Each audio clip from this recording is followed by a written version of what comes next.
Kalau tidak sakit, kita jarang doa.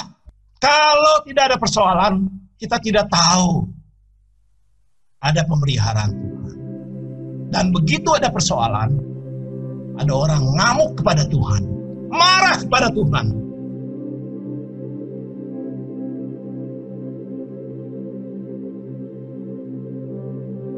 Kalau kena COVID-19, perasaannya bagaimana? Biasa-biasa saja? Atau panik setengah mati? Saudara, kalau saudara tanya saya bilang saya akan khawatir sekali.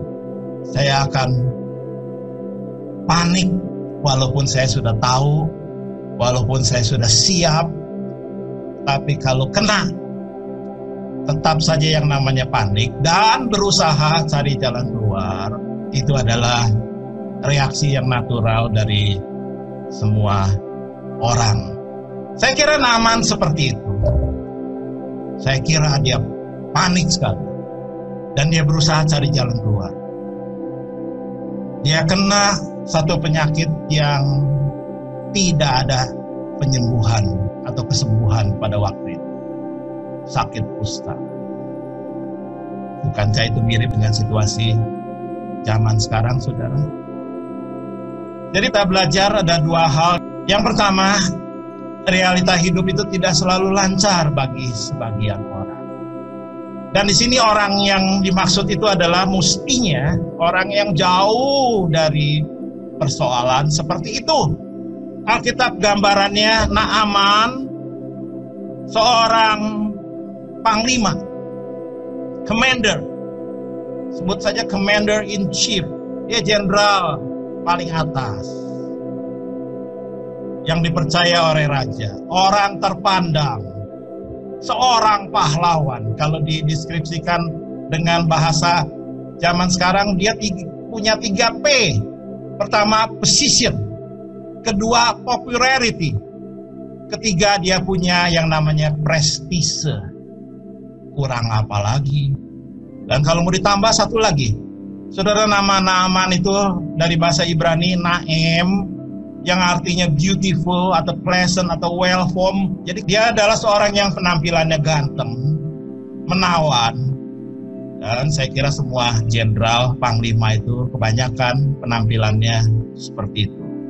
Kurang apa lagi orang ini? Tapi yang namanya penyakit tidak pandang bulu. Sama seperti COVID-19. Tidak memandang saudara itu hamba Tuhan, orang Kristen atau bukan, orang kaya atau bukan, orang biasa terpelajar atau tidak, kena COVID-19. Dan kusta yang disebabkan oleh sejenis bakteri yang ada pada waktu itu adalah penyakit yang bukan cuma mematikan, tapi menyeramkan. Sebab apa? Ini adalah persoalan yang besar kalau kena kusta. Saudara, walaupun kemungkinan besar, menurut penafsir, kusta yang kena pada Naaman itu adalah early stages. Maksudnya, pada permulaan sekali. Mungkin salah satu bagian dari badannya. Mungkin di punggungnya atau bagian perutnya atau pada tangannya atau lehernya. Tapi kusta tetap kusta. Dan itu seperti kena penyakit AIDS atau coronavirus, sulit sekali disembuhkan. Dan kusta khususnya tidak bisa disembuhkan pada waktu itu. Jadi dia ada dalam persoalan yang besar. Dan yang namanya separation, isolation. Dia harus dipisahkan dan diisolasi, dikarantina. Itu sudah ada di dalam bayangan dia. Bukankah itu sekali lagi mirip sekali dengan COVID-19 yang terjadi sekarang ini? Kalau ada orang sakit, langsung harus dipisahkan. Langsung harus dikarantina. Dan kalau orang itu harus pakai ventilator, dia harus pakai ventilator itu sampai dia sembuh atau sampai dia mati. Saya menduga Naaman tidak pernah berpikir dia akan kena kusta. Persis seperti kebanyakan orang modern sekarang ini. Mereka pikir apalagi anak muda. Sekali lagi apalagi anak muda. Sebab COVID-19 ini lebih banyak menyerang orang-orang dewasa, misalnya 50-an ke atas. Tapi sekali lagi belakangan ini yang usia 30, 40 itu cukup banyak yang kena. Jadi bisa saja ada orang yang berpikir seperti ini. Oh, itu tidak akan kena. Saya tidak akan kena. Saya sering olahraga, saya sehat, saya masih muda. Saya rasa sekarang ini banyak orang menganggap enteng situasi yang ada. Yang kedua, rencana Allah kadang dinyatakan di tengah kesulitan. Singkatnya, yang kita bisa tahu dari firman Tuhan adalah begini. Naaman disembuhkan oleh Tuhan. Tapi yang menarik, Tuhan Yesus ngomong begini di Injil Lukas pasal 4 ayat 27. Tuhan Yesus bilang begini. Dan pada zaman Nabi Elisa, banyak orang kusta di Israel. Perhatikan. Dan tidak ada seorang pun dari mereka, yaitu dari orang Israel, yang ditahirkan selain daripada Naaman, orang Syria. Jadi banyak yang sakit, yaitu sakit kusta. Banyak orang yang panik. Banyak orang yang mencari jalan keluar. Banyak orang yang tidak disembuhkan. Banyak orang yang diseparasi. Banyak orang yang diisolasi karantina. Tapi umat Tuhan, orang Israel, kata Tuhan Yesus, tidak ada satu orang pun yang disembuhkan. Saudara, saya baca itu saya heran sekali. Kenapa Naaman? Ini kan orang kafir. Ini kan bukan umat Tuhan, saudara. Bahkan yang kita baca tadi, sebab oleh dia Tuhan telah memberikan kemenangan kepada orang Aram. Saudara, kalau kita adalah orang Israel, pertanyaan kita adalah begini.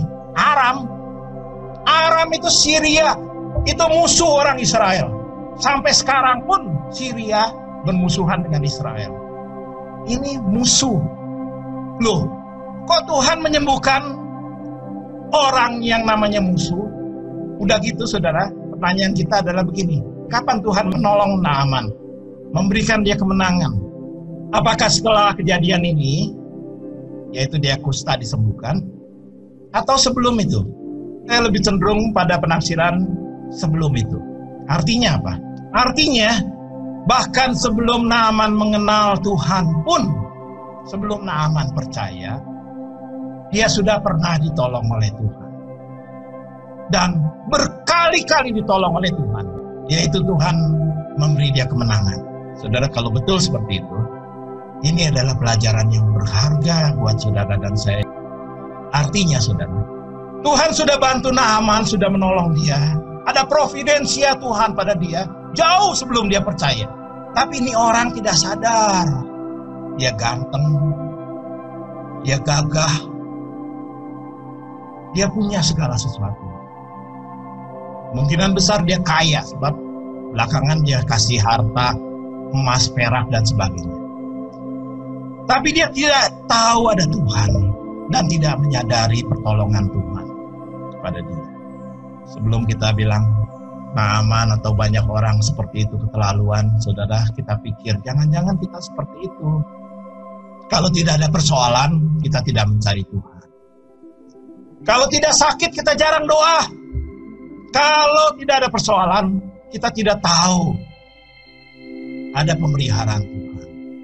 Dan begitu ada persoalan, ada orang ngamuk kepada Tuhan, marah kepada Tuhan, protes kepada Tuhan, tapi tidak sadar bahwa selama ini sebetulnya Tuhan sudah menolong, memelihara.